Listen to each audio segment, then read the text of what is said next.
Hey everyone, welcome to Prophecy Roundtable. I'm your host, Dr. Douglas Hamp. I am so glad to be with you. Tonight, we are asking this pesky question. Are we living in Babylon the Great? Now, some people think that America is Babylon. Could it be?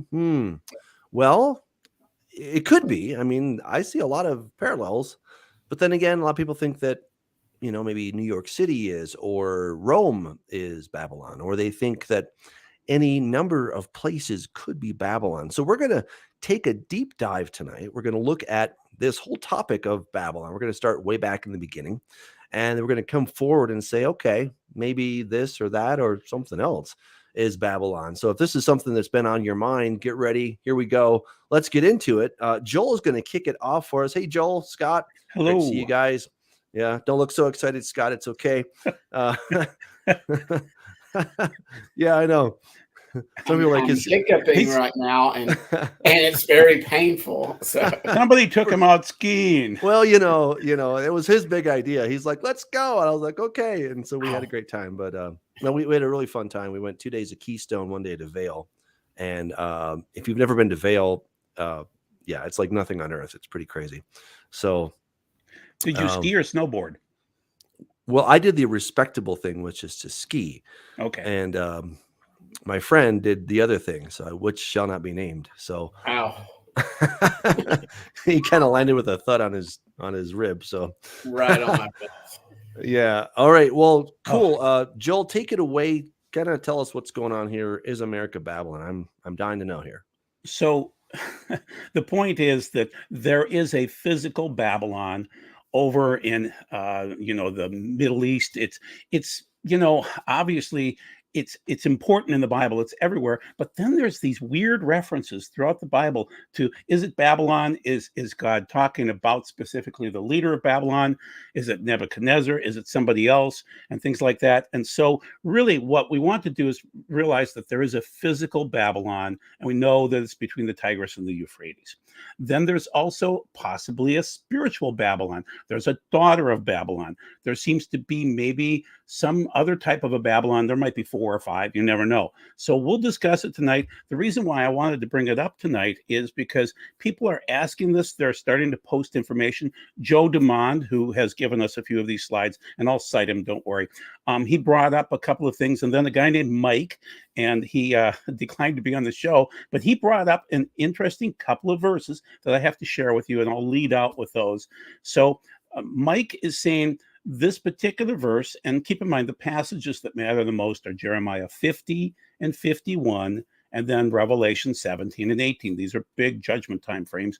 And 17 and 18 occur after, if you're a literalist in terms of linear lines on Revelation, then it would occur after the bowls, and Babylon would be judged. Whatever, it's judged at some point in time. So let's run through this.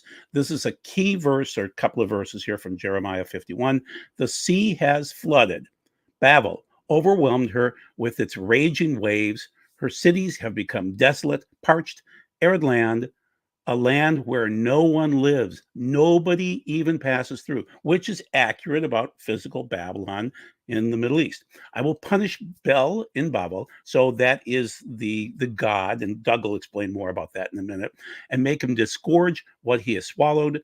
The nations will no longer flow to him. Babel's wall will fall. Get out of her, my people. And you'll see that also in Revelation. Each one save yourself from Adonai's fierce anger. And that's Jeremiah 51, 42 through 45. Doug, if you would explain how the seas have flooded Babel, the original Babylon, because that's a problem with this section. There's no seas nearby Babylon. That's a great point. I mean, to be fair, that is a great point. Let me ask you though. Okay, if America is Babylon, then how is it that nobody is dwelling there? I'm really curious about that. And that's the tough thing with prophecy. That's why I'm not dogmatic on this. Yeah. A couple of people brought it up to me, and it was interesting, but I don't know where to go with this, because as I read, say, Luke 21, you're talking about physical Jerusalem in 30 Common Era, say, and you're coming to 70 Common Era because we're going to have some bad things that occur. But then there's this quick movement towards today, Yeah. and so maybe that's occurring in these verses. I don't know. Well, so I guess what I would do, I try to take things as literally as possible, unless it's just completely stupid. Unless it's just obviously a metaphor, all kinds of stuff. The sun's coming out of her bridal chambers. I mean, Sure. or, it's like, oh, okay, so that's probably not quite literal in that sense, right? There's obviously some figurative speech that's going on here. In this case, God has so many, just what's the right word? So much wrath against Babylon that I tend to take it a bit more literally. All right. So when I kind of think of what started back with Nimrod, right? He established Erech, Akkad, Babel, right? That's a big one, right? And then Babel literally means the gate of the gods, Bab El. It's the gate of the gods. And when they were building the Tower of Babel, no, they were not trying to touch the dome, just so people know. They were actually trying to create a stargate. That was the whole point. There's lots of literature on that in case people are wondering. They weren't, kind of off in their heads. But they were trying to create a stargate so that they could commune with the gods. That was the point. And the city of Babylon was supposed to be the playground of the gods. That was the basic idea. The gods were trapped behind the veil. They could not get to this side of that veil, the cosmic curtain, whatever you want to call it, the thin psychical dimensional membrane. They could not get to this side. Again, gods being the bad angels, okay? They could not get to this side except through some type of ritual, some type of mechanism. I think they were trying to create a wormhole. That's what I think they were really trying to do. And then what happened with Babel is that the city became obviously this center of this terrible false worship and these false gods. And then that got exported. Okay. That's the important part to remember. It got exported to everywhere in the whole world, right? There is not a place on earth where the influence of Babel is not felt. Kind of sort of like America. I mean, I get it. Yeah. I get it. I totally get it. But that doesn't necessarily make America Babylon, right? I think it makes it America part of the problem. That's where I would just have a little caveat there. I think America is a problem, granted, yes, 100%. But I don't think they are the origin of the problem. I don't think they're the last, gasp of the problem either. I think God has a very strong vendetta against the city, the literal city of Babylon. And here's the thing, is that when John was writing about Babylon, of course, Babylon was still in existence, right? This is kind of the thing that people often kind of forget. There was still a huge Jewish population in Babylon. Now, Babylon, the city proper, the one with its walls and all that stuff, it's sort of basically crumbled, right? So you still had a lot of suburbs of Babylon, as it were. I live in the suburbs of Denver. Do I live in Denver? Yeah. But do I really live in Denver? Well, not quite. I live pretty close.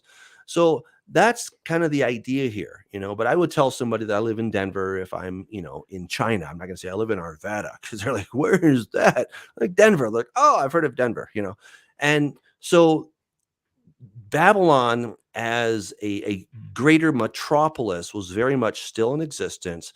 Hadrian went there, as late as the 2nd century when he conquered the area.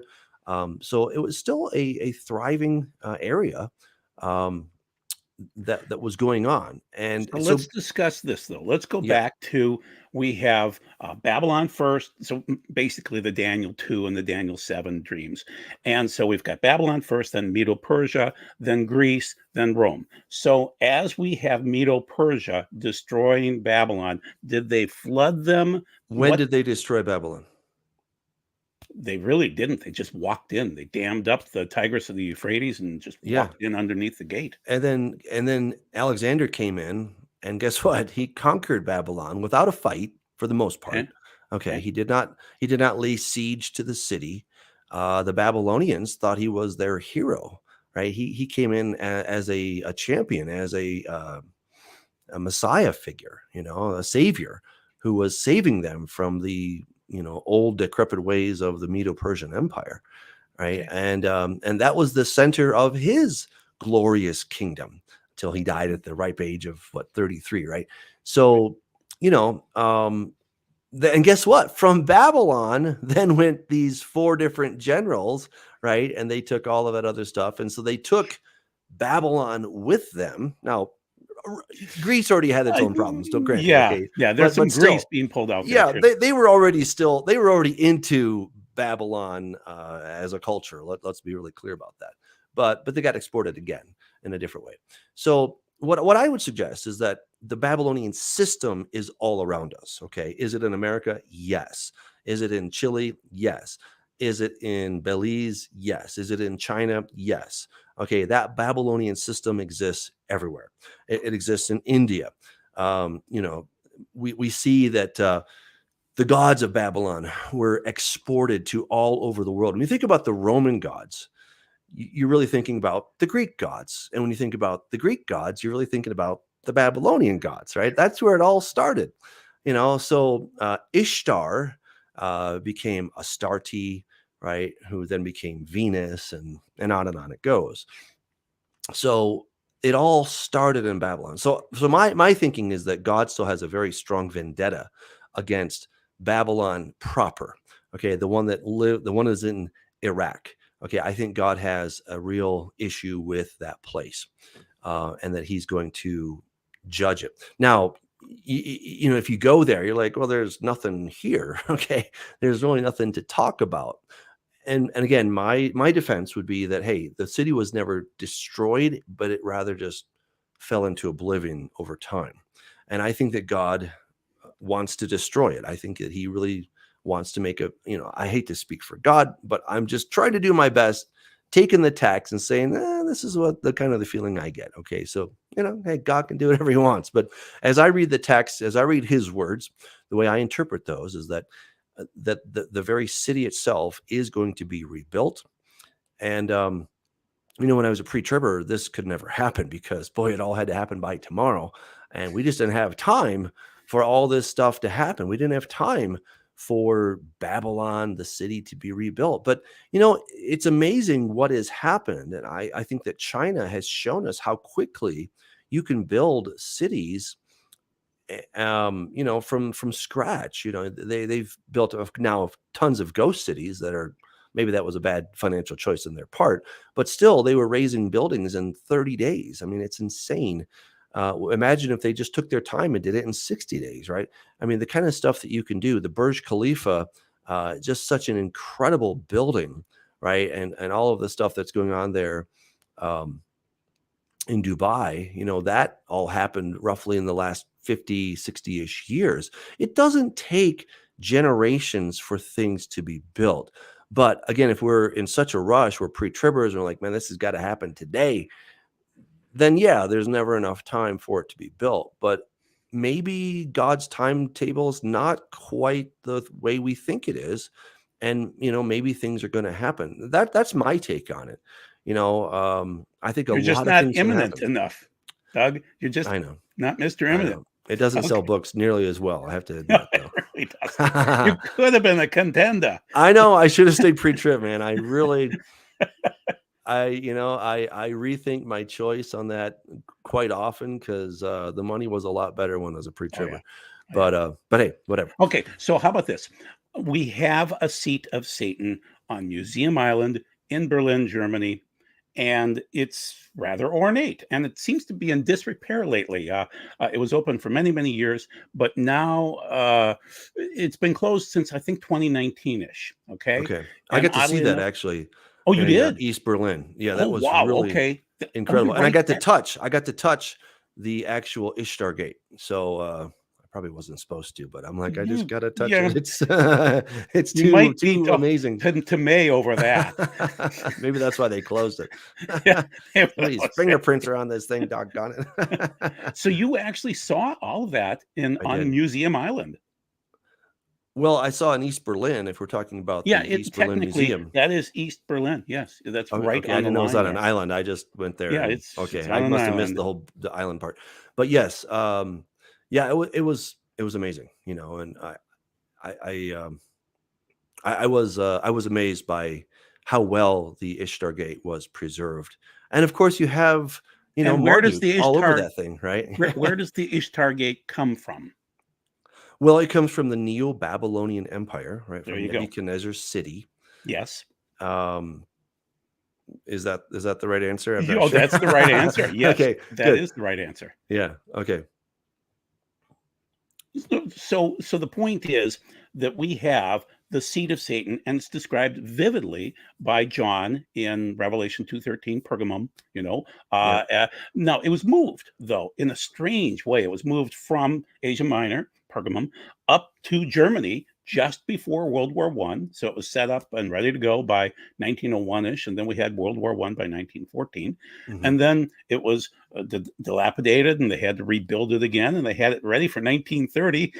And oddly enough, there are certain other things in the world that look just like that gate, and so I'm arguing that I think those things came from Babylon to Asia Minor to Berlin and brought their curses with them. I believe they're cursed objects. What do you think? I think it's entirely plausible that they could be cursed. It's hard to substantiate that or quantify that, but that there could be World wars. Well, I see your point. I see your point. I'm not gonna debate it. I'm just saying that, proving And that the Holocaust. is, 2 world wars and a yes, Holocaust. yes. That's bad. I agree. I agree. What can I say? I mean, we can't prove that was the reason, but could it have been the reason? Sure. I will definitely agree with that. So is there a spirit attached to Babylon that would drive people to do world wars and to instigate, violence against the Jews and the Holocaust and other things like that? Is this the spirit that, and I'm going to be arguing later on that it's not just the city, it seems to be the city nation. The city drives the nation. And I'll show you some of those verses and we'll talk about it. But it seems like there's some kind of a plague associated with Babylon and this gate of the God thing. Yeah. Yes. On that, I'm 100% with you. Okay. I'm 100%. And again, I think it's very plausible that the literal artifacts, the physical artifacts, could have a curse attached to them. I don't think that's unreasonable at all. I'm simply saying it's hard to prove. That's all I'm saying. Right. But I think your speculation is warranted, and it's probably right. We can't quantify it scientifically or whatever. But I'm with you. It makes a lot of sense. And yeah, I think that stuff that God brought. Now let's be clear though. The Neo-Babylonian Empire is way later. Okay, so we're talking the 6th century BC was kind of Nebuchadnezzar's heyday. He actually was working on the Tower of Babel. All right, if you want, I can bring up the quote. It's astounding of where he talks about how, well, actually it was his father who started working on reconstructing the Tower of Babel. And he says, my 2 sons are here with me, and my little cutie Nebuchadnezzar, he's helping me rebuild this thing, right? And then Nebuchadnezzar's like, hey, I didn't build this thing. I simply rebuilt it. It had been desolate for some 42 ages. We're not told what an age is, but from Nimrod. It had been desolate for a very long time, right? Okay. Yeah. So I think that is, X marks the spot, as it were. I think that is the Tower of Babel. He tried to rebuild it. He did not succeed ultimately in doing that. But, he was working on it. And, what's amazing is that God got a hold of Nebuchadnezzar. I fully expect to see Nebuchadnezzar in the kingdom, right? I mean, that's what's so amazing about this guy.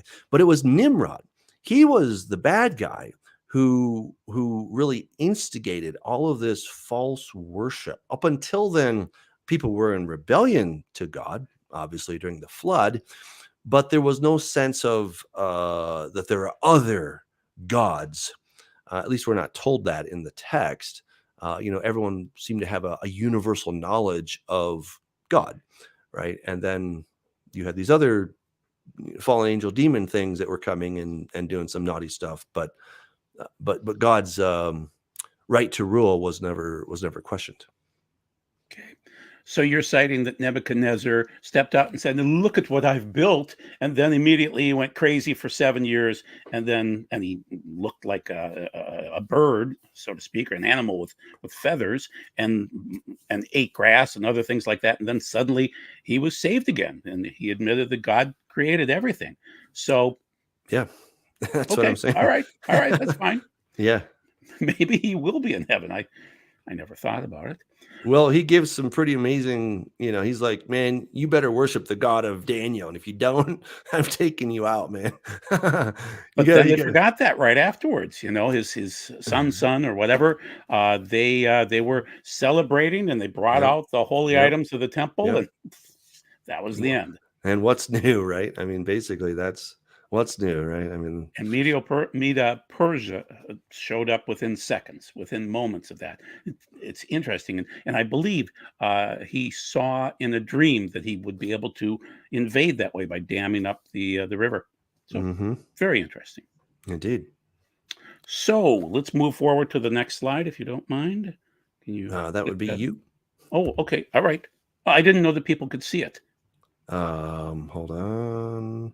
Okay, there you go. Okay, so we're dealing with the waters, and this is an odd one. This is from John Moore. He's kind of one of the guys from the intelligence community, and he said that the U.S. Navy created a map of future America where there would be flooding, and so this is kind of taking Isaiah 24, where it seems like the earth is shuddering like a watchman's hut, where the earth seems to be a drunk, and things like that. And so there would be a sloshing effect. There's not going to be another flood, people, but there might be some sloshing as the poles seem to move. And the poles are moving right now anyway. I mean, if you talk to pilots, they'll describe that the pole was moving towards the United States, but now it's moving towards Russia. And the weather is changing in those regions too. So anyway, the map that you're seeing here, it's not that large, but it does cite from John Moore, USA Flood Map, and there are other people that claim to be prophets. This one happens to be from the Navy, which is intriguing, and it shows basically 3 regions of the United States. Now let's read the verse on the right-hand side and see what you think. The 7th one, so this is Revelation 16, this is the 7th angel pouring out the bowls, or the vials. The 7th one poured out his bowl on the air, and a loud voice came out of the temple from the throne saying, "It is done." There were flashes of lightning, voices, peals of thunder, and there was a massive earthquake. Such has never occurred since mankind has been on earth. So violent was the earthquake. The great city, whatever that is, was split into 3 parts. The cities of the nations fell, and God remembered Babel the Great. So we do have a citation to Babel. Now, is that great city? I don't know. Made her drink the wine from the cup of his raging fury. Once again, Revelation 16, 17 through 19. Comments? Well, Scott, I don't want to hog all the conversation here, but I'm really skeptical that America is a city. America is really, really big. Okay. I used to live in Los Angeles. That's a really big city. I've been to Mexico City. That's an even bigger city. I've been to New York. That's a big city, right? These are huge cities by any ancient comparison. Our modern cities dwarf the ancient cities. All right. They're just enormous, right? Especially if you take the greater New York City or the greater Los Angeles, right? We're talking huge. But to suggest that the whole country, I mean, some 3,000 miles across and I don't know, 2,000, 2.5, high or whatever, north to south. I don't know. I'm really pretty skeptical of that. I just don't know why a city can't be a city. Granted, a big city, but a whole continent. Why would a continent be a city? I mean, does the word city not mean anything? Call me very skeptical of that.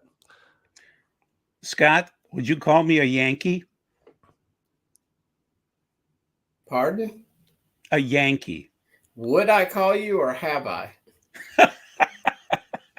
Would you or have you? I I generally don't use the term, to be honest with you. Okay, some people do. And Yeah. New York Yankees, but Yankees, we were described as Northerners as Yankees, the whole mess of us. I don't know, man. I mean, sure, I used to live in Michigan. I was a Yankee too. I thought Yankee was just a northern person. Does it mean only New Yorkers? Again, why see, I think what we're falling into is ethnocentrism, right? Where we think that our country is the only country that matters. And of course, we're Americans, and so we all know that our country is the only one that matters, right? But it's not true, right? And I've lived in many countries around the world, and here's something I discovered. I was like, oh my goodness, there are other nice places on this planet. There are other people that actually have good ideas, and it's not only the United States of America. I also discovered there are other countries that have real problems. And, we're not the only ones with our problems, right? So to look at America, I think is very ethnocentric. I think it's myopic. I don't think that we're doing ourselves any favors. And, it's just short-sighted in my opinion. So, I think why don't we just let Babylon be Babylon? Here's another thing.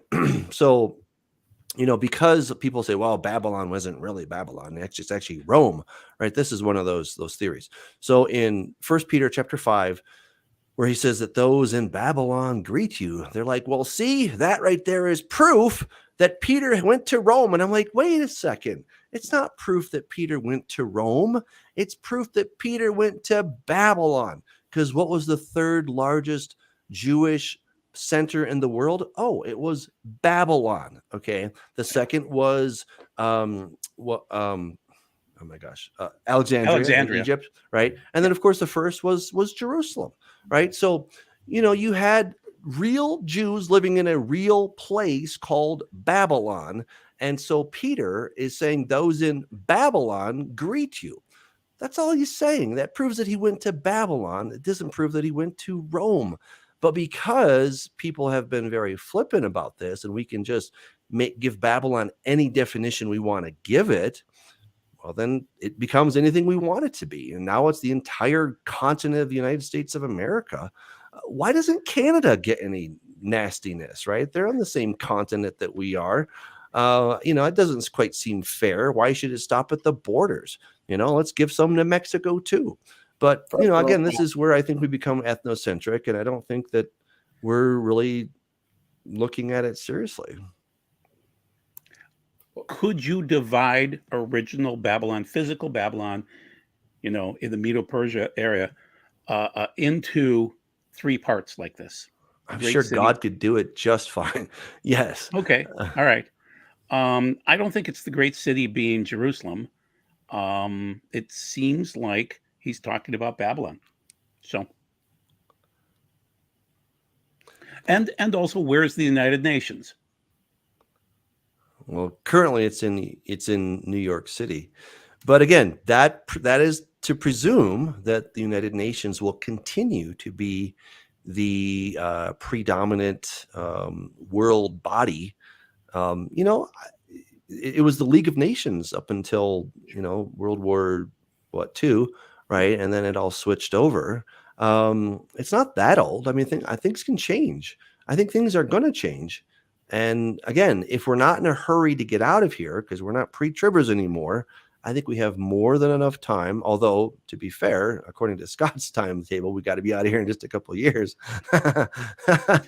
So, hey, man, if I'm wrong, you can all throw stones at me. It's fine. I'll get a new body anyway. I won't care.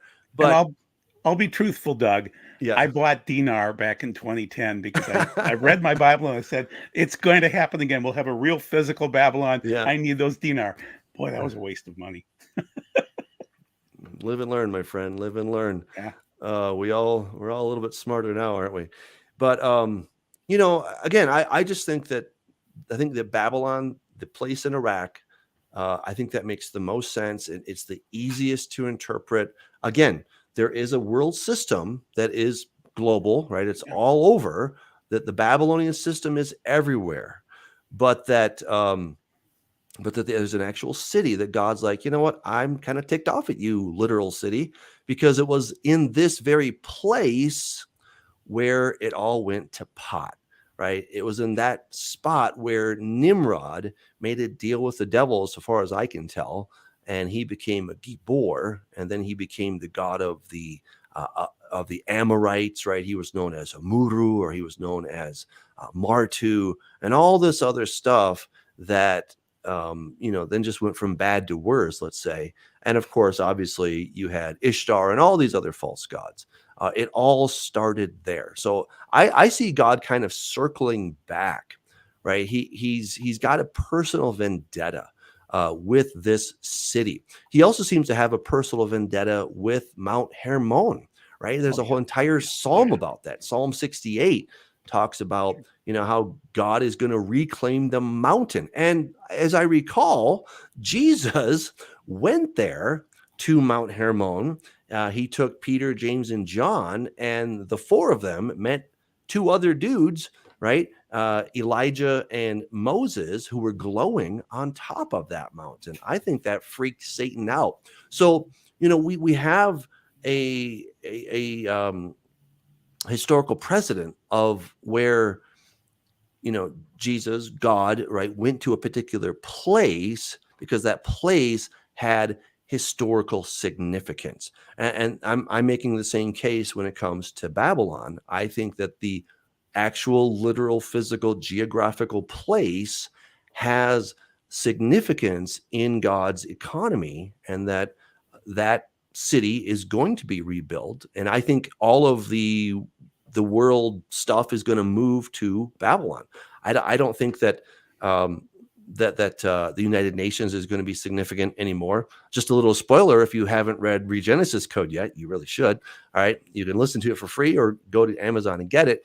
But in there, we, Mornay, my co-author, and I, we're obviously writing fiction. Okay, so we get to speculate as much as we want, but we're doing our best to keep it tied to the scripture, pretty close.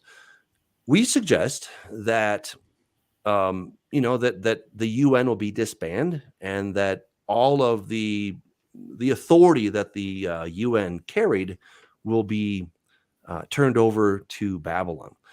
So I think it makes a lot of sense. I think this is where the world's going to get together. They're going to say, you know what? We were all happy in one happy family back in Babylon. Why don't we just go back to that?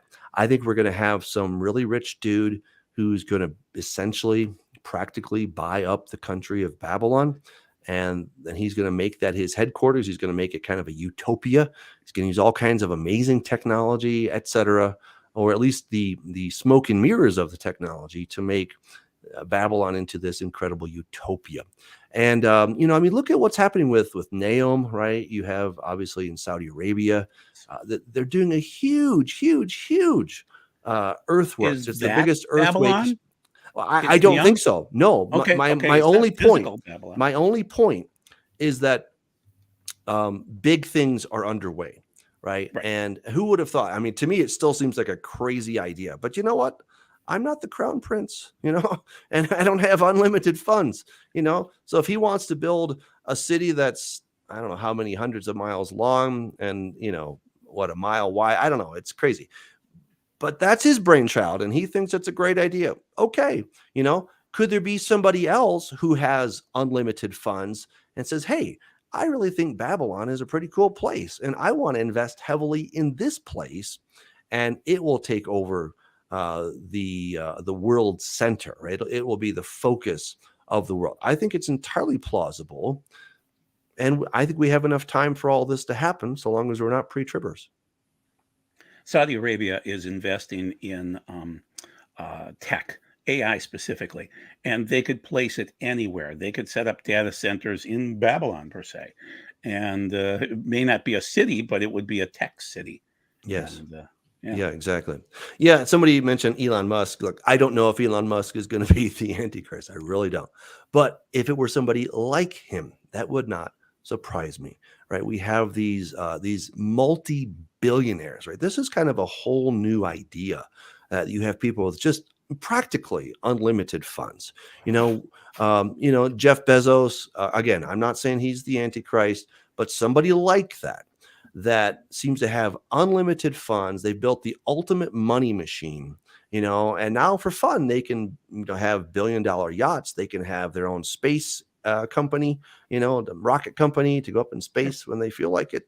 And maybe we'll go to Mars, or maybe I don't know, maybe we'll rebuild Babylon. I mean, there's all kinds of things that people can decide to do with their money, and they get to do it because it's their money. Whether they got it fair and square or not is another question, but they get to do what they want. And that's the kind of person. They're saying that it's not going to be long until we have the world's first trillionaire. That's something that Mornay and I speculated about in Taylor Genesis Swift, huh? With Taylor Swift. She's got a ways. She's rich, but she's got a ways to go before she's a trillionaire.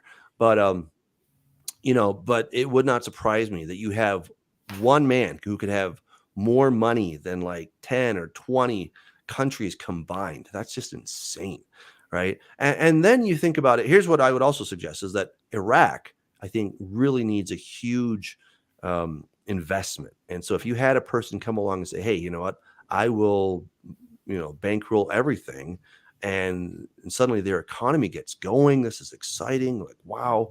Again, I just think we have to think outside the box a little bit. And that's what writing fiction did for me, as I got to think outside the box. I wasn't stuck to the felt board. I wasn't stuck to the to the graphs and the tables and like, no, this is all we can have. This is our chart, and this is how it's going to happen. I'm like, how do I actually connect these pieces? And once I just had a tiny bit of fiction in my end time scenario, I'm like, oh my goodness, I can see so many possibilities. But there actually being a literal city, it just made the most sense to me. And yeah, and so then I think God is going to destroy that city when it all comes down. That city may have water coming into it. They might build a new canal. They're talking about building some competition to the Suez Canal because they really need it, right? So again, I just think that we're thinking like, 19th century, 20th century kind of stuff. And we're in a whole new century. We have all kinds of new tech that can do some pretty radical stuff, which on its face, I think is beautiful and brilliant and wonderful. But I think it can all be used in a way that might, work into the hands of the enemy, all said and done. Okay. Scott, anything? Not much. Okay. And so there is the woman also. So, Doug, if you can flip me back to the view again. Of course. Yeah. Why do we study the woman in Revelation? And Oops. once again, this is Joe DeMont. Okay. Yeah, we'll get to Yeah. that later on too. Yes. And so really Babylon is spoken about not that much. I mean, there are veiled references. I think you mentioned Isaiah 14, and maybe you could argue a few other, there's some other Isaiah chapters. But really 8 or more chapters. That's about it. Revelation 17, 18, Jeremiah 50 and 51, and then Isaiah 13, 14, 47, and 21. That's about it. That's about it for Babylon. But it is intriguing, and I think it's worth studying for those that are interested. And once again, I'm citing Joe DeMond for this slide. And then this is Revelation 18 about the suddenness. And we'll get to this when Doug just showed the slide of Jeremiah 51, 1 through 3. And Doug will show the Hebrew and explain that to you later on. But the main thing is there's this suddenness in it. She has fallen. She has fallen. Babel the Great. She has become a home for demons, a prison for every unclean spirit, a prison for every unclean, hated bird, for all the nations have drunk of the wine of God's fury caused by her whoring. Yes, the kings of the earth went whoring after her or with her. And from her unrestrained love of luxury, the world's businessmen have grown rich. And once again, I'm not dogmatic that this has to be New York or the United States, but it sounds like it. I mean, it does. The world's business people have grown rich off New York City and the United States, off the Yankees, you could argue. So would she fall fast? Well, somebody was asked once, how did you go bankrupt? And he said, well, kind of slow at first, and then it was really fast. And so things, when they fall, they tend to fall fast. Doug, comments? Scott? Yeah. Yeah. I think that's a great way to look at it. That it's kind of a slow thing, and then it can happen quickly. Um, I don't know. What I would suggest is that we're going to have Babylon. I don't know for how many years we're going to have Babylon around, but it will seem like it is the center. It is the epicenter of all of the world's trade, and I think it actually will be. I think this really could be a place where the East meets West, very literally. It could be someplace that's kind of neutral, like it's not America, it's not China, it's not Russia. It's this place that none of us are. Well, we're all kind of vested in because they have some oil and stuff, but none of us are terribly vested in it. And so this could be a new place. I think, quite frankly, people are tired of coming to America. I think the Chinese and the Russians and all these various delegates are tired of coming to New York City. Why should they come here? So Babylon, I think, is going to fall, though. I think it's going to fall very, very quickly, right? It says it's going to fall in 1 hour. And that's one of the reasons that I keep going back to a literal city. Because if we look at, and this is why I think Babylon has to be rebuilt, because the Babylon in Iraq did not fall in 1 hour. It fell very slowly. Well, in terms of it wasn't destroyed. Okay. Yeah. Well, in terms of its leadership, yes, the leadership fell very quickly. Right. Okay. But in terms of the city itself, that didn't really happen at all. It just kind of crumbled.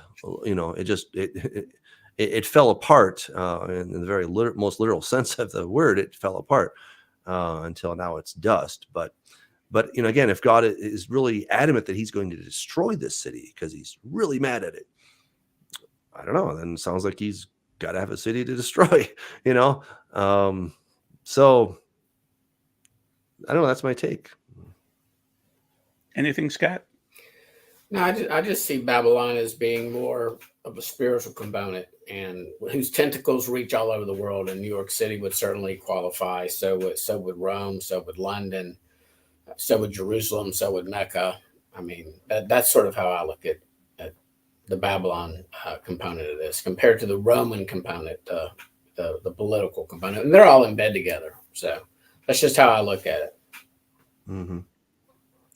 Yeah, absolutely. They are very much in bed together, So I don't think any of us is contesting that the Babylonian system is all over the world. I think we're just discussing, where is Babylon the Great as a local place, right? As a literal place. I just think New York City fails. I mean, there's lots of wonderful people in New York City. There's lots of great stuff that happens in New York City. As much as there's bad stuff that happens, we can also say there's a lot of great stuff that happens in New York City. A lot of redemption has come from the city of New York. Wilkerson, Times Square Church. Yes, you're right. There's been great faith in New York City. Yeah, so this is where I think, again, we become very myopic, that we start just looking at one facet of New York. Well, it's right on the water, so therefore it must be. And I mean, New York is obviously still very, very important, but I think the power is shifting. I don't think that it is what it used to be, say 20, 30 years ago. I think the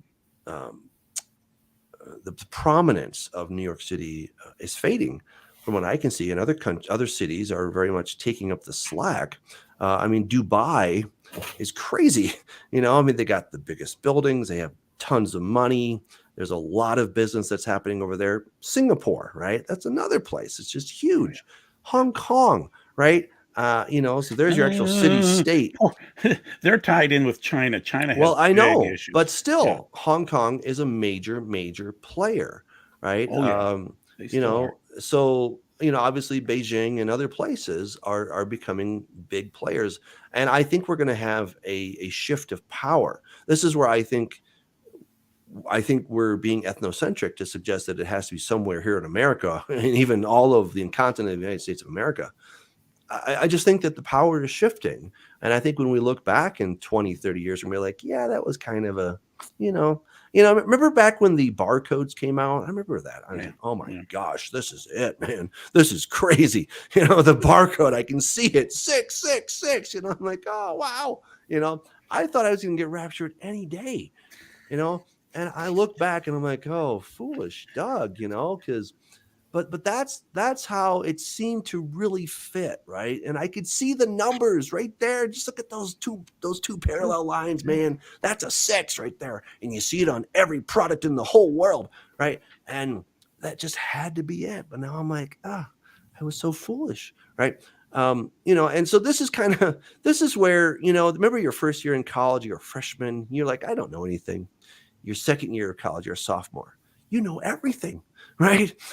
Sophomore means a wise fool, right? And then by your third year, you're like, you know, I don't really know that much, come to think of it, right? And this is where I think we have these little things in eschatology. You know, we first come into it like, I don't know anything about eschatology. Then we're in it for a little bit, like, man, I know everything about eschatology, and I'm going to tell everybody that I know everything. And then after a little bit of seasoning, you're like, you know, there's a whole lot I just don't know. And you know, this is why, you know, it's fun to look at the scriptures, and obviously God gave us a lot of scriptures.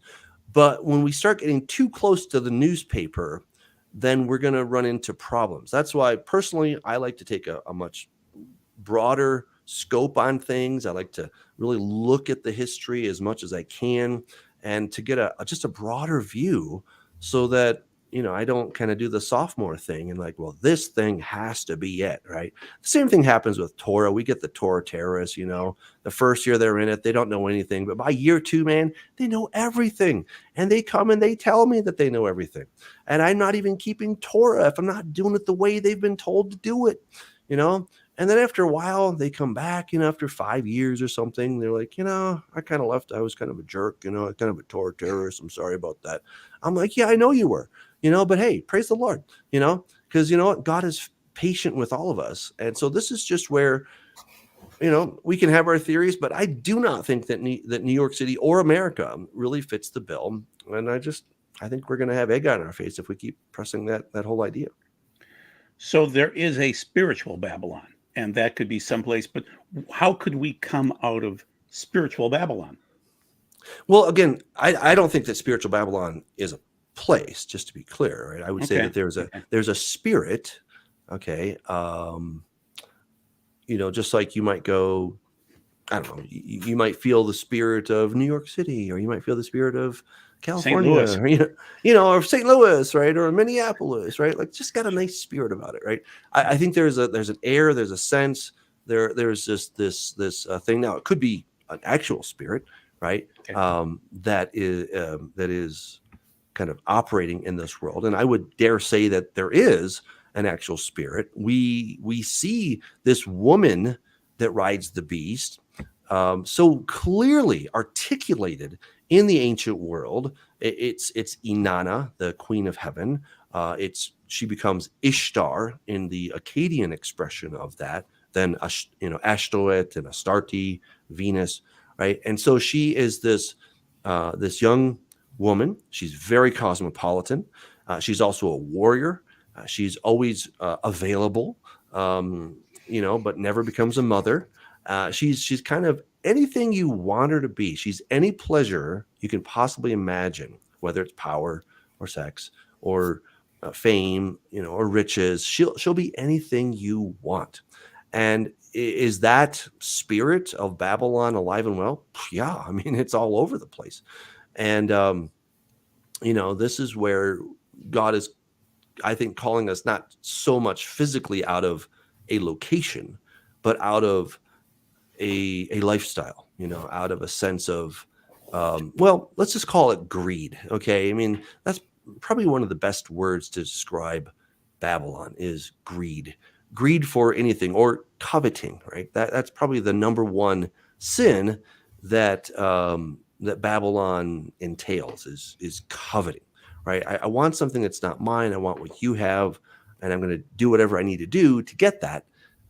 So, you know, I think God is really calling us out of that sense of greed and coveting and not being satisfied with the things that God's given us, etc. And so, he's calling us out of that particular mindset and that lifestyle. Rome, USA, and all others are daughters of the mother of harlots. This includes religious and political systems. Thank you, prodigal son returned. That So you just think, kind of that sums up my understanding of it. I don't think it has to be a literal city in the end. So that's where Doug and I would differ. okay, interesting. And the word in the Greek for harlots would be porn, porneus, one of those forms of porn. Uh, I I can tell you that L.A. seems to be the porn capital. I mean, if people are looking for filming and other activities, that seems to be the city that is the porn center. I mean, yeah, there's obviously a lot of porn there. It's from porne, which is a prostitute. Again, where do we first find this prostitute, right? We first find the prostitute in the city of Babylon, right? And that she's exported from there. Clearly, goes all over the world to Los Angeles and many other places. But we actually find Ishtar as the mother of harlots. I mean, that was one of her titles, Oh, right? okay. So, you know, and she was a naked woman who was riding a beast, right? That's what's so crazy about it, right? So we don't have to look far afield to find a woman riding a beast, right? She's right there, she's right there. She's a woman riding a beast, and there you go, right? So that's why I would go back to the actual city. Again, I do think that there is a very much a spiritual component. So Scott and I agree on that. But when it comes to chapter 17 of Revelation, where it does talk about chapter 18, excuse me, where it talks about a literal city, that's where I would suggest that the literal city that's being spoken of there and in Jeremiah chapter 51 is speaking of the city that is in Iraq. We would call Babylon, okay, where Nebuchadnezzar used to live, and obviously those in the old Babylonian kingdom that was established by Nimrod, right? Now, why is this place so significant? Well, who established it? Nimrod, Mr. Let's Rebel, Nimrod, right? So his three root letters, Mem, Resh, Dalet, means Marad. It means to rebel. Right now, I highly doubt that Cush, his father, said, "I'm going to name this one Nimrod. Let's rebel." It just doesn't make any sense to me. I don't know. I mean, I don't know. Every father wants their kid to try to do a little better than they did, but no, I'm going to name this one Miss Little Rebel. I just don't. It doesn't make any sense. So I think what the Bible is doing for us is telling us, this particular individual, Cush's son, yeah, he was named something else, but it doesn't matter. You know him as the rebel. Now, the ancient world knew Nimrod as Nin Urta. Okay, Nin is the same as Inanna, right? The queen of heaven, or the Lord of heaven, Lordess, right? Okay. The queen. So Nin Urta, okay, Nin means Lord. And for those of you Hebrew speakers out there, Urta sounds like what? Sounds like Eretz. And I was thinking about this the other day because in Dutch, it's, I forget, but I think that Eretz and earth are exactly the same word. Kind of weird, huh? So Urta, earth, whatever, Lord of the earth, right? He was the Lord of the earth. And I think the Bible's saying, no, you weren't. Okay. You weren't the Lord of the earth. You just think you were. You're the rebel. And so from there, from Marad, what else do we get? We get Marduk. We get Martu. Oh, let's keep going into Latin, shall we? We get Mars, or Martes, right? So the god Mars. Mars is not a Latin word. It actually comes from ancient Akkadian, which is coming from, right, Ninurta. So all of these things point back to this Lord of the earth who established and founded Babel, right? That's what's so crazy. And what were they doing at Babel? They were trying to create a gateway of the gods. Now, another thing to consider is, could there be what some people call ley lines, or kind of, divine geometry or geography or whatever, however you want to think about that there could be actual places on the earth where the curtain, the cosmic curtain, the veil, the shield between here and there is maybe thinner, or there's something about that place that would allow some kind of wormhole or portal to open up to some degree. easier? I think it's likely. Okay. I think Mount Hermon was one of those places where it was easier to break through the veil. I think Sure. Babel was one of those places. I think there's a reason that they were trying to establish this gateway of the gods in that place, because there was something about it, right? There was just something about that place. I can't tell you what. I don't know if we have any scientific instruments to measure such a thing, but I think there was something about that particular place on this planet where the gateway was easier to build there than to build somewhere else. And so, when we think about what's going to happen in the end, there's a lot of crazy stuff that's going to be happening. We're going to have, what does it say in Revelation, right? That the river Euphrates is going to Right. dry Dry up to up. make way for the kings of the east, right? It's actually suggested, they've actually uncovered the tomb of Gilgamesh. Guess where it was? It was under the Euphrates River, right? Oh, And now that things are kind of drying up, they were able to find this thing, right? So they actually did find the tomb of Gilgamesh. We don't know what they found inside of it. They didn't. I don't think they've told us, to my knowledge. There's who's lots of doing that conspiracies dig? about that. Who's doing that dig? Do you know? Was it Uh, Arabs or Semitic no, peoples? it was a German. Oh, Germans. It's Okay. it's in my book. It's in Why are they always Image involved in this? 3. Why? Yeah. Well, the Germans are just really. I mean, They're curious. yeah, they're good students. I mean, they're very good students. And so they put out a lot of good archaeologists and biblicists and Sure. Sumerologists and Acadius.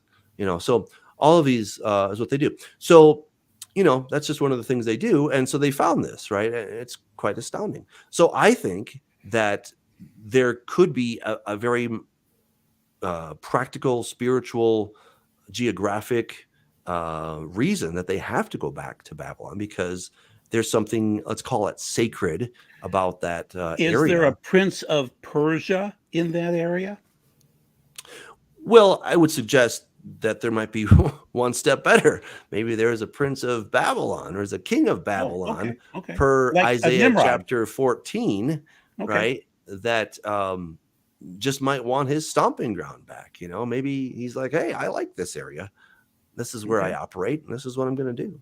So, again, remember Isaiah 14 is talking about the king of Babylon, which we know is Satan. Sure. Maybe he's kind of beholden to that area. Maybe there's something special. Maybe he has an edge if he sets up camp in Babylon versus New York City versus, Singapore or some other place. There's something special about that. And if what you're saying is that, by taking the gates of Babylon to Germany, that there was a curse that was brought upon that country, which I think you could be right. Maybe there's some power that's actually in the place called Babylon. Maybe Raiders of the Lost Ark isn't quite so wrong after all. I don't know.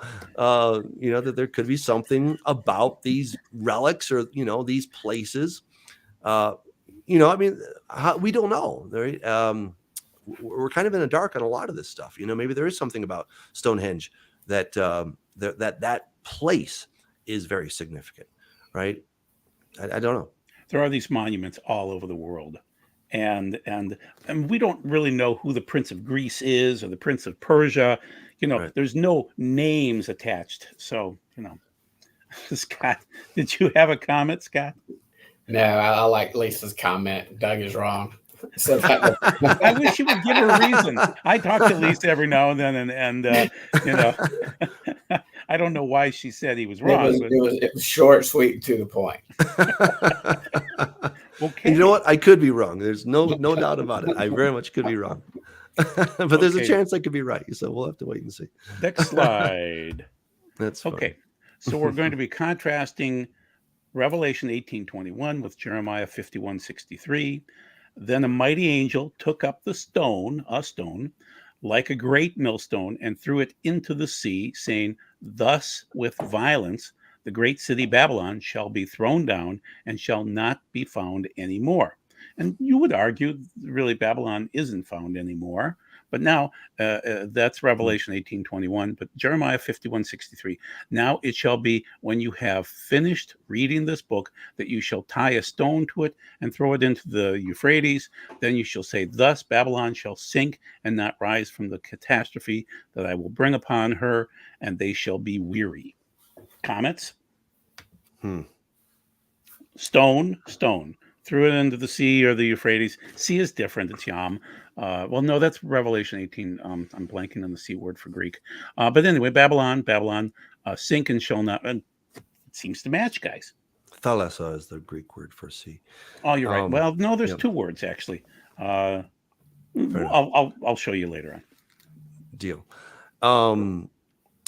Again, I think when the obvious sense makes sense, then seek no other sense, and I just don't know why we would need to work so hard to make Babylon something other. When it's talking about a city, okay, not talking about the spirit of Babylon and all that stuff, right? I'm tracking with you. But insofar as an actual city that's built, that there are people there, there's commerce there, the city is going to be literally destroyed. Again, I think it's kind of like Hollywood. What is Hollywood? Is it a spirit or is it a place? You tell me, right? Well, I've been to Hollywood, and I'm like, okay, so this is Hollywood, But clearly, the influence of Hollywood far exceeds that little city in California, right? It's a worldwide phenomenon that we know as Hollywood. We often talk about Hollywood, not thinking of that place in California, but we think of it as an industry. We think of it as, a system that, people churn out movies, and there's entertainment, and some of it's good, some of it's bad. There's a lot of greed. There's a lot of weirdness. There's, all kinds of funky things that happen within the Hollywood system. You might be making a movie in South Africa, but it's part of Hollywood, so to speak, right? So that's what I would suggest when it comes to Babylon, that, there's this whole Babylonian system that far surpasses the actual city. It goes all over. But there is an actual city, and I think there's one that's going to be rebuilt. So I just think keep it simple. Okay, and then there's some other verses that were cited, Isaiah 13, Isaiah 21, and so I'll just run through them fairly quickly. Thus Babel, that jewel of kingdoms, with the pride and glory of Kasdim. So I don't know how you translate Kasdim, but Chaldees, Chaldees, and they're the mystics. Okay, will be like Sodom and Gomorrah when overthrown by God. It will never again be inhabited, and technically right now it hasn't been. Then as they appeared, the cavalry horsemen in pairs, he spoke these words: she has fallen, Babel. All the carved images of her gods lie shattered on the ground. That's Isaiah 21:9. And then to finish it out with Isaiah 47:1, come down and sit in the dust, O virgin daughter of Babylon. Sit on the ground, not on a throne, daughter of the Kasdim. There's Kasdim again. No longer are you to be called dainty and delicate. So you would argue, I think similar to me, that when you see Kasdim, you're seeing the mystics. You're seeing that region was known for mystics. Daniel communed with the mystics of that time frame. Yeah, but I also think it's pinpointing it to an actual geographic location. Okay. Kasdim is almost universally translated as Chaldees. Right. They were a people in a very specific geographic location. Yes, they did engage in mystic arts, no doubt about that. But I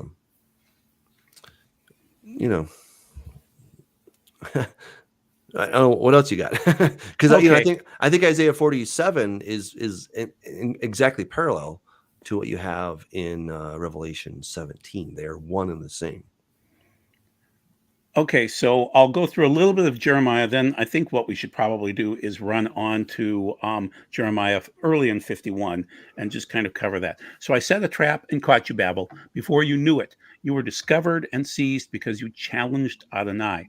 Adonai has opened his store of arms and brought out weapons of his wrath. For Adonai Elohei Tazvot has work to do in the land of Kasdim. Attack her from every direction, open her stores of grain, pile her up like heaps of grain, destroy her completely, leave nothing. That's Jeremiah 50.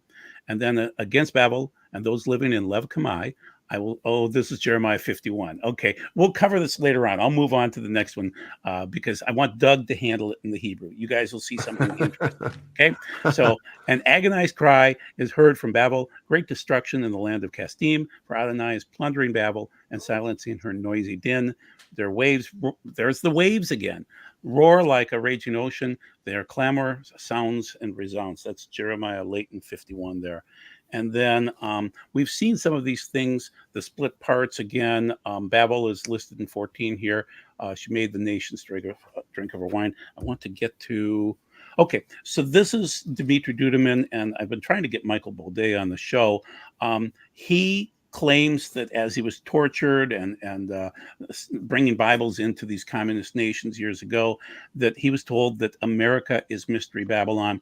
And he was told to cite, because he said, God, I can't just walk up to people and say, America is Babylon without verses. And he said, read Jeremiah, I want to say 51, probably 8 through 14, something like that. We aren't going to cover those verses as much. I would recommend that you read those verses, but tell them because the nations of the world immigrated to America with their own gods and were not stopped, encouraged by the freedom here.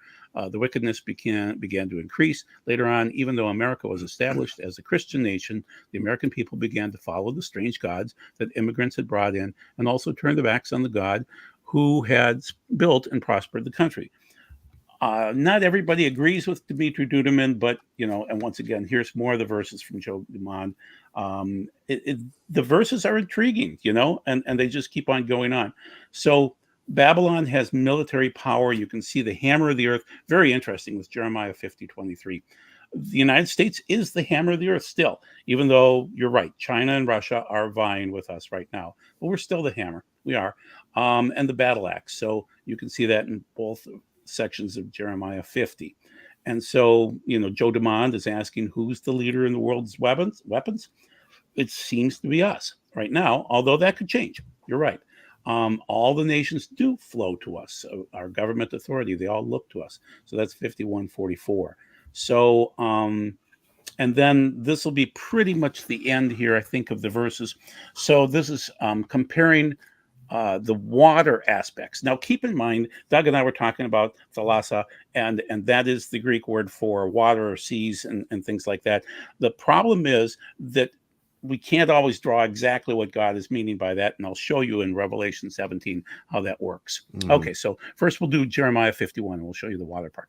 Raise a standard against the walls of Babel, strengthen the guard, post the sentries, prepare ambushes, for Adonai has both planned and accomplished what he promised to do to those living in Babel. You who live near plenty of water, and that's Ma'im in the Hebrew, so rich in treasure, your end has come, your time is for being cut off. So that's Jeremiah 51:12 and 13. When you get to Revelation, in 17, it starts out right away in 1 and 2 describing this whore sitting by many waters. But then it drives people like me crazy, because by verse 15 it says the waters where the whore is sitting are peoples, crowds, nations, and languages. So I'll just read one more time, verse 1 and 2. Then came one of the angels with the 7 bowls. He said to me, come, I will show you the judgment of the great whore who is sitting by many waters. And I think that's Hidata. I can't remember, Doug, if it's Thalassa or Hidata. It's one or the other. So anyway, okay. And I wish I could say specifically, well, that means that when he's talking about Thalassa, it's seas, and when he's talking about Hidata, it's water. But anyway, the kings of the earth went whoring with her, and the people living on the earth who have become drunk from the wine of her whoring. Okay, so what you should see is water somehow, and it does match up. It's just that God is specifically telling us, don't think that water is just water. It can be peoples, crowds, nations, and languages. And there are more people in Asia than in America. That's part of the challenge. I mean, I wish it were always a 1-for-1 equivalency in Scripture. That would make interpretation much easier. But I think the next best thing is to get as many passages as we can that are all saying a very similar kind of thing. And then we can compare and contrast those. And it doesn't always give us 100% accuracy, at least not if we take the humble road, I think. But we can at least come up with a pretty solid interpretation. Say, well, based on this verse, this verse, this verse, and this verse, right? Then I think that we can go back and take a look at. I mean, when you were quoting from Jeremiah 51, it said Bel in Babylon, Yes. right? God's going to judge Bel Right. in Babylon. So, you know, I was like, okay, we're kind of ignoring that because, you know, this Dumitri or whatever his name is. Metro Dudeman. Yeah, that he, you know, he's trying to say that America is Babylon.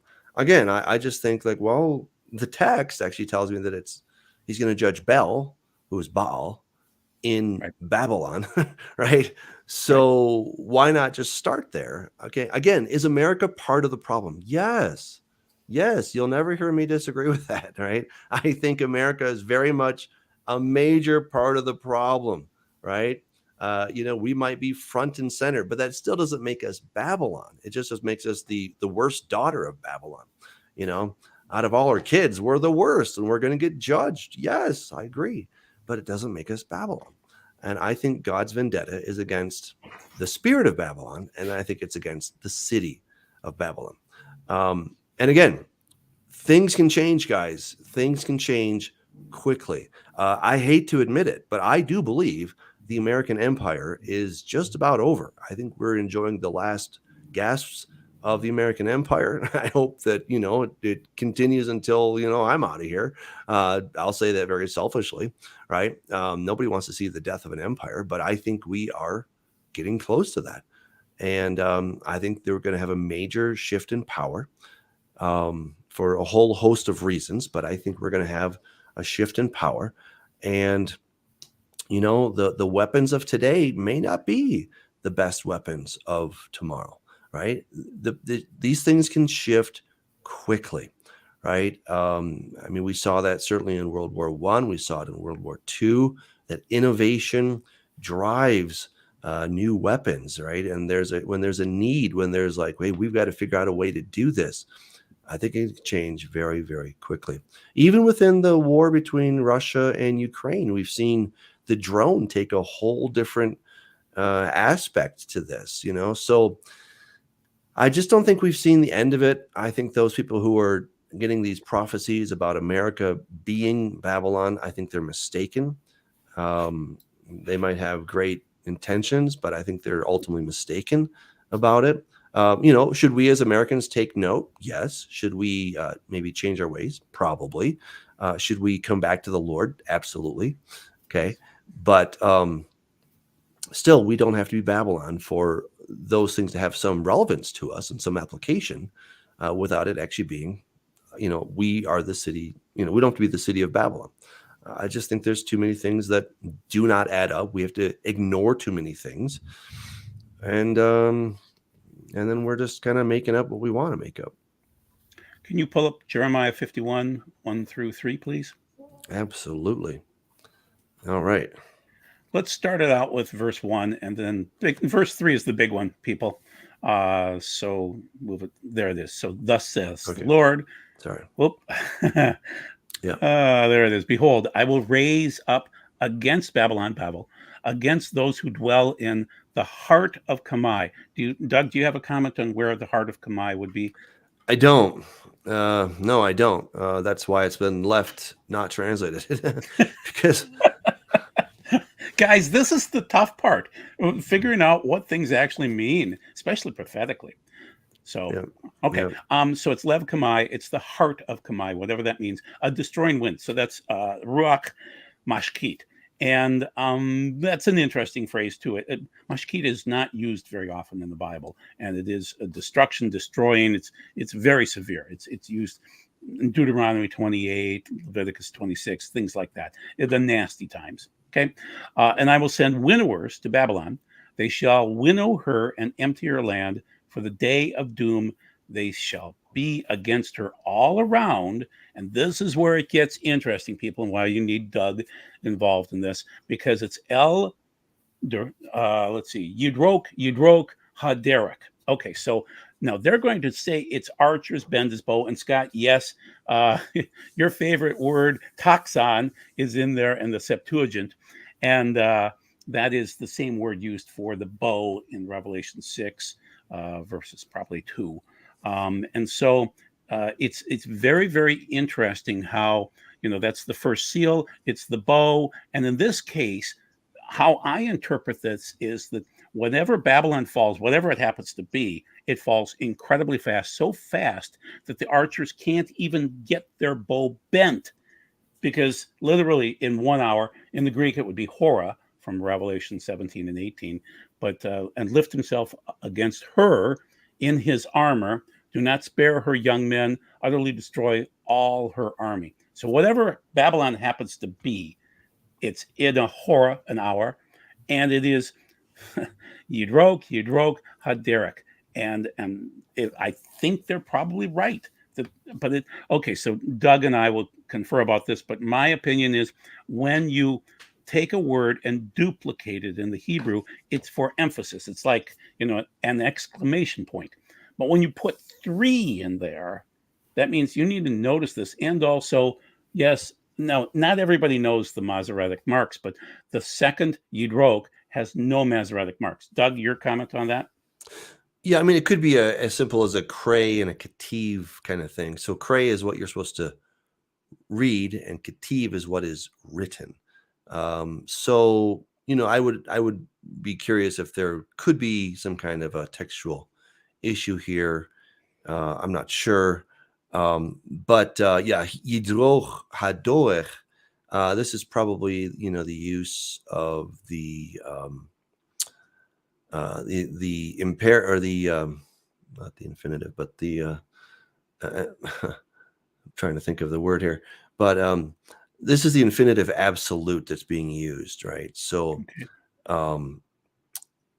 Basically you have this word plus another one, Hadoech, so there's some kind of emphasis that is being added. Thank you. Right. That's my point.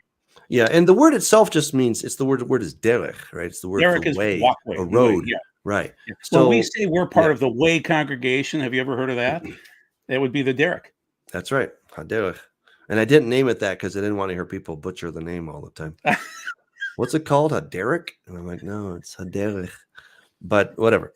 So yeah, so this, I was just kind of taking a look at this. Like, if we look at the New English translation, do not give her archers time to string their bows or to put on their coats of armor. And look at the footnote here. That tells you something, right? Like this, there's something going on in this text that's complicated, to say the least, right? So not to say that they got it wrong. I think they did a great job. It's not easy, but it's just not easy, right? That's part of it. This is not necessarily an easy text to deal with. But yeah, something radical is going to happen to Babylon. It's going to happen quickly. And when it does, boy, look out. It's going to happen that suddenly. If you don't have time to thread your bow or whatever you do, I'm not an archer, but to get ready, that's how fast this thing's going to fall. So once again, I think that this shows us shows us the rapidity of the destruction of Babylon that is yet coming, because God has a vendetta against the city. So, and ultimately it's Satan's city, right? I mean, that's ultimately Satan's doing, right? There's all judgment against the human aspect of but ultimately Satan is the king of Babylon, right? He's the one that God is ultimately battling at the second coming, right? It's ultimately Satan's agenda during the tribulation, and many of the things that happen are because Satan is pulling his switches, and then God is acting or reacting, depending on how you want to look at that. But there's this cosmic battle going on between these two. So, for all of America's problems, we also have done a lot of great stuff. And we can point to any country in the world. Why don't we pick on France? Why should America be Babylon? Why not France? I mean, they got a lot of garbage happening over there, right? A lot of weird stuff and a lot of perverted stuff. I mean, why here? Why not Holland? They've got even a red light district. I mean, why should America be the only place? I know we're the financial center, but again, it can change very quickly. Before World War II, we were not the epicenter of the world. It was Great Britain, Germany to some extent, certain more World War I there. But the power shifted, and it shifted quickly. And I think it's going to shift again. I think America, while we will not disappear, but I don't think we will be the superpower that we are today. I think it's going to shift. My guess, geez, I hope I'm wrong, but within the next 20 years would not surprise me. All right, so don't quote me on that one. But unless I'm right, then you can quote me. But otherwise, I say that with fear and trepidation, but it would not surprise me if our hegemony does not change. And something that could really change things is the price of oil, right? Or the influence of oil, right? Whatever happens to it, the influence of oil. And how is oil bought nowadays? Well, it's bought with dollars, US dollars. Okay. And that's one reason that we've had so much power, is that because of the petrodollar, right? So long as people need oil, and it looks like they're going to keep needing it, and it's bought in dollars, and they're going to keep needing our dollars, then there will always be a market for the dollar. Now, people have been banging on this drum for quite a while that, that's all going to come crashing down. And I think it will eventually. I don't know when, but I do believe that one of these days, the US dollar is going to crash. People will no longer want to do business in US dollars. For the moment, it's still the best option out there. But again, it could all change. And when it does change and we find some other currency that makes us all happier, and then people are buying oil with that financial instrument, and they're doing contracts in that financial instrument, then all of those dollars that are all over the world are going to come flooding back to the United States. And guess what happens?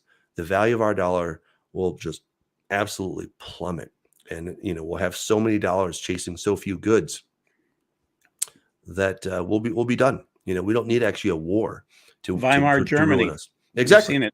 Yeah. And this is the days of warm beer, when you just got too many bills chasing too few goods, and you got to get paid like now, because the value is going to lose like half by the end of the day, and obviously it won't happen with paper currency. It'll be digital, but still it could crash quite quickly, and that would be the end of the US empire very quickly.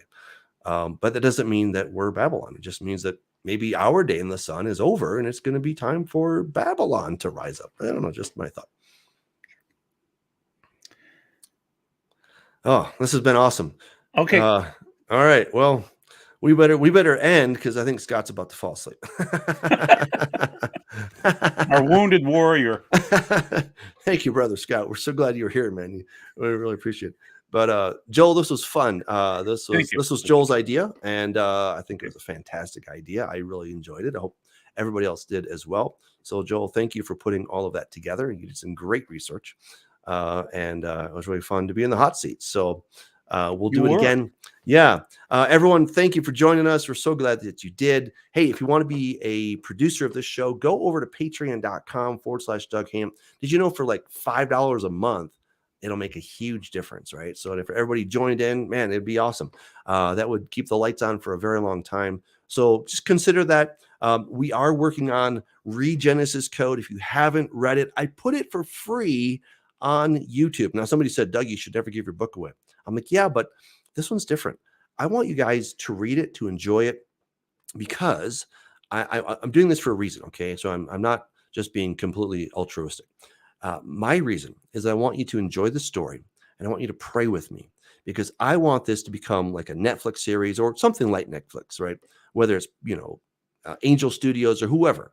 But this is a story, right? All the things that we talk about here on Prophecy Roundtable, right? We're talking ultimately about the kingdom of God. And so we want a way to get the kingdom of God message in front of people in a way that is culturally relevant, that where are people? They're in front of their screens. Okay, so let's get the message. And what do people like the most? Stories, movies, right? That's what they watch. And so let's do that. And the first book of Regenesis Code, we got 3 more in the works. It's all going to be so that we can get this kingdom message in front of people. My co-author and I, we talk every week, and I know it doesn't always look like it, but we're working hard behind the scenes. We're creating a short, which is going to be just kind of a like a 10-minute, 12-minute short video giving you the concept of what we're trying to do. And we want studios to see what we're trying to do. So they're like, yeah, let's do this thing and let's make a TV series so that we can get this in front of hundreds of millions of people. I was looking up how much an average Billy Graham crusade costs. It was about $2.3 million. And that's a lot of money. Obviously, some people got saved, and I think that's awesome. And the message of the kingdom of God got out. That's great. But we have new tools nowadays. And I think doing it through media is one of the best tools that we can do. And we could potentially reach hundreds of millions, maybe even more. Maybe my faith isn't big enough. I don't know. But I'm asking you to pray with me. Pray with me on this so that we can do something that hasn't been done before. We're not in competition with other people. You know, there are other great Bible teachers out there and prophecy teachers. Hallelujah. And God is using all of us to do his work. So if you want to join with me, please consider that. Definitely pray with me. And until next time.